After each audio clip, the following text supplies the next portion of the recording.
Welcome to the Dynasty Football Key. We're back with part two of an immediate reaction for the NFL Combine, and we're going to take a look how this may change our one quarterback rookie mock drafts for this upcoming season. And with the 101, it's still Marvin Harrison Jr., even though he did not participate.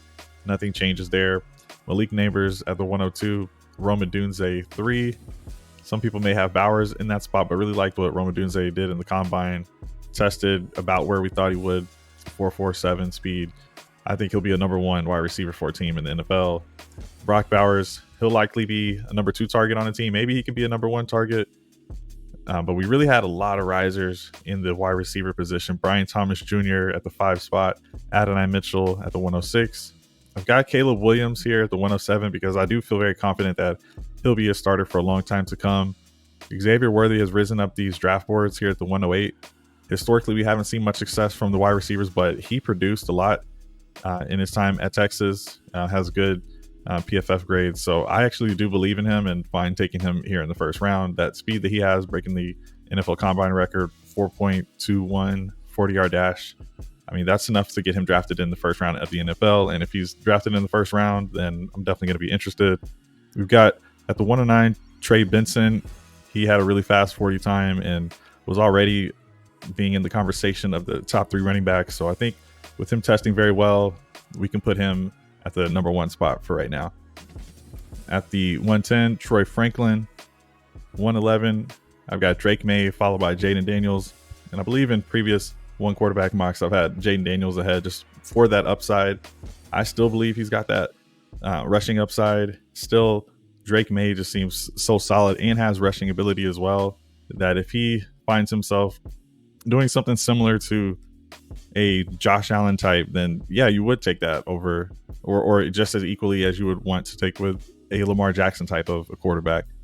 I feel very confident in Drake May, so I've got him ahead of Jaden Daniels here. And we'll go into the second round. Lad McConkey had a really good combine. I got him at the first pick. Jonathan Brooks couldn't test, but has really good rushing grades. We're going to stick with him there. Braylon Allen, youngest running back, biggest running back.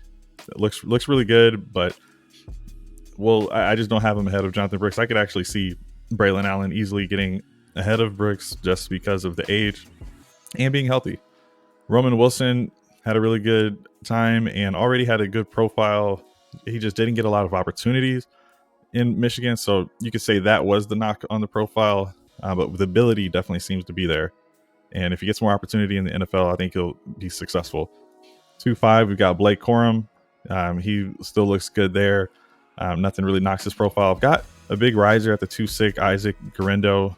He's just got a really good prototypical size, 220 pounds, could run a 4.33, 6 foot tall. Next is Jalen Wright. He ran a 4.38 at the combine and had a really good RAS score. I think 33 out of all of the previous running backs that having gone through those metrics. Xavier Leggett, he was in the 4.3 as well. A lot of fast receivers here. He's got some size with him too. Some good highlights of some breakaways. Only 1 year production, so we got to hope that somehow he can overcome that red flag. Ricky Parasol had a tough time deciding between these two. Both ran fast. Parasol just looks really smooth. He's 6'1".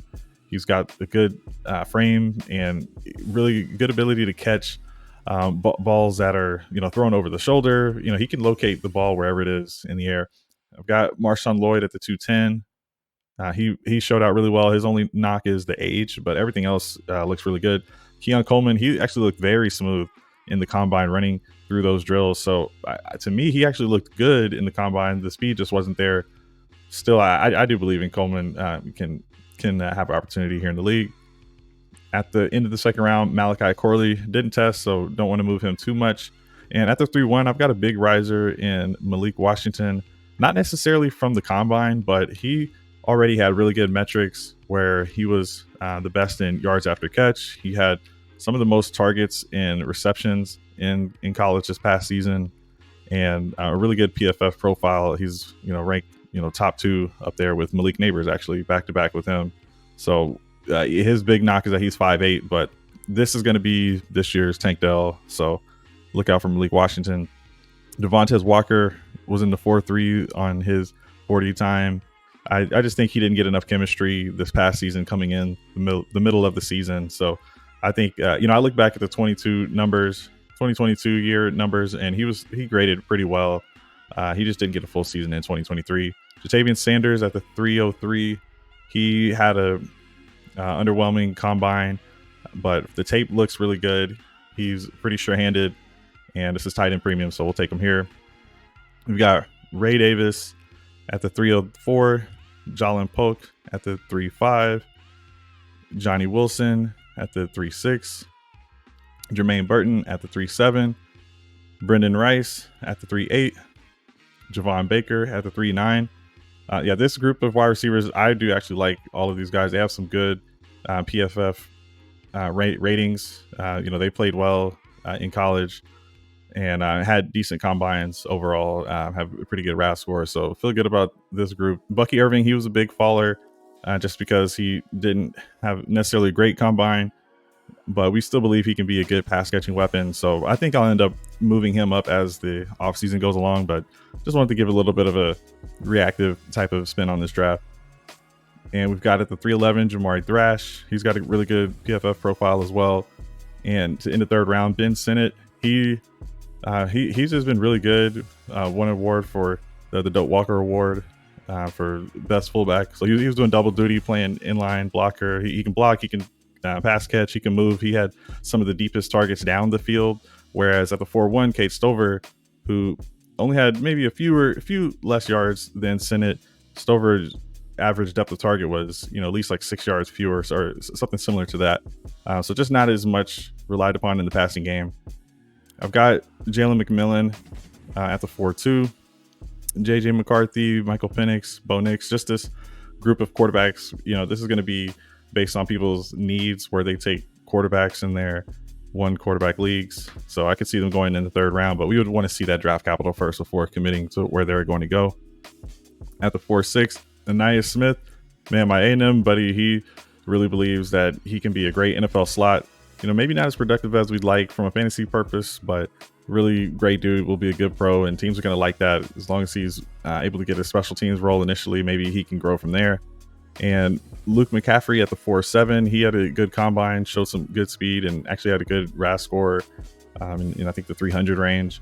You got Will Shipley at the 4.8, Isaiah Davis at the 4.9, Jaheim Bell looked good during the combine, 4.10. Theo Johnson, he scored really well from the RAS perspective, one of the top scores we've seen. And in the fourth round, I've got Rasheen Ali to start the fifth round. Dallin Hoker, he actually had some of the most yards out of the tight ends this past year, so I could see him being a move tight end and just being just used a little bit all over the field. Hopefully he can be used as a weapon if he's not being used in the blocking game. We've got Dylan Lobby. He had a good profile from a RAS perspective as well. Audric Estime, he's probably the biggest faller I've seen. Just really slow 40 times, so it's just hard to see how that translates. But he did have a good PFF grade, so I think got to be a little bit careful. This could be a bit of an overreaction. It's just really tough to trust someone with the 4.7 40 time, just really slow.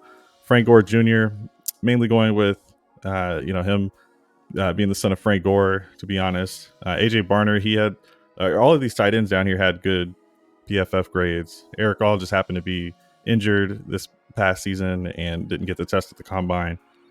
Just not someone that we can forget about. And then Spencer Rattler, he could have been anywhere in this range as well. Jacob Cowie has some speed, but still a little bit on the shorter side. Just not a full complete profile that I like. And Kendall Milton, him and Community Vidal, they both had decent profiles, so went ahead and just grabbed those late shots on running backs. And Tanner McLaughlin, he had a good profile as well, so wanted to go ahead and throw him in there. Don't think all of these tight ends would hit, but here in the tight end premium, we just don't know quite yet what these teams are looking for. And McLaughlin had good blocking grades, low percentage of drops, so I figured just throw him in here. And that'll do it. Had to get this one quarterback mock out before the weekend ended. Really good combine all around. The lineman just finished earlier, so it's in the books. We got free agency coming up here soon. We'll see what some of the team moves are and see how that may impact some of their draft decisions. And then next month we'll have the draft that we've all been waiting for, and I'm pretty excited, looking forward to it. So like and subscribe, and I hope to see you in the next video.